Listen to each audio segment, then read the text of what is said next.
لا ساڵیادی بۆردومانەکەی چیای کورتک کە سوکاری شەهیدانی ڕووداوەکە داوا دەکەن چیتە ڕێگا نەدرێت تورکیا سنوور ببەزێنێت و بۆردومانی گوندەکانی بناری قەندیل بکات و هاوڵاتیان بکاتە قوربانی کە سوکاری قوربانیانی کورتک داوا دەکەن هاوشێوەی ئەو گەشتیارە عەرەبانەی کە لە دهۆک بوونە قوربانی و قەرەبوو کرانەوە ئەوانیش قەرەبوو بکرێنەوە.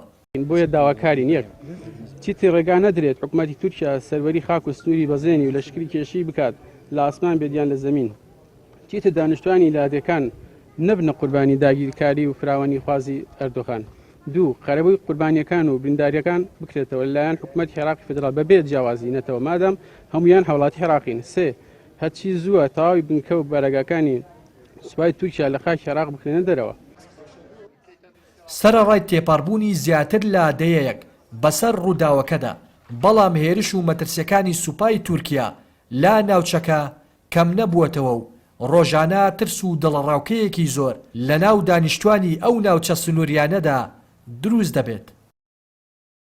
ساڵی 2011 کە چوونە بۆڵێ لە کاتی گەڕانەوەیاندا لە فڕۆکەکانی تورکیا کراونە ئامانج لە کورتک.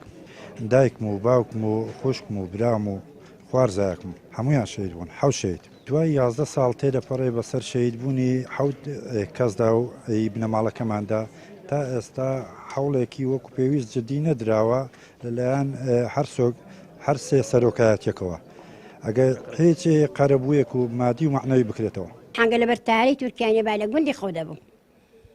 ئاری وەڵا دەچوومەوە لە گوندی خۆم زەڕاحەت دەکرد و بەزە بەرتاری تورکیاکی دەوێری بچیتەوە. وەڵا جا داواکارم ئەوەیە ئەگە چیری کاوانەکەی نێختە سەر گوندیەوە بەردومانە نیەکە. ئاڵای تاوی سات چ قەرەبوویانەوە نەکردوینەوە چیانە کردوینەوە نەوەڵی چیانە نەکردوینەوە. ئێمە وەکو هاوڵاتیانی گوندەکانی بناری قەندیل ساڵانێکی زۆرت بردومان دەکەن لەلایەن تورکیا و لایەن ئێرانەوە زیاتر لەلایەن تورکیاوە ساڵ نییە قوربانی نەدەین ئێمە لە گوندەکانی بناری قەندیل. خەڵک لەسەر کاسپی زەڕاعەتی خۆیەتی شەوانە ڕۆژانە ناتوانانی بەترس و لەرزەوە شتەکان بەڕێوە دەبات سەرقاڵی زەڕاعەتەکەیەتی داوا لە حکوومەتی هەرێم عێراق دەکەین هەڵوێستێکی جددی هەبێ بەرامبەر ئەو بردومانانە. لە ساڵی 2011 و لە کارەساتێکی تراژیدی و خامناکدا فڕۆکەیەکی تورکیا بۆردومانی ئۆتۆمبیلێکی مەدەنی کرد و بەو هۆیەوە حەوت ئەندامی یەک خێزان بوونە قوربانی.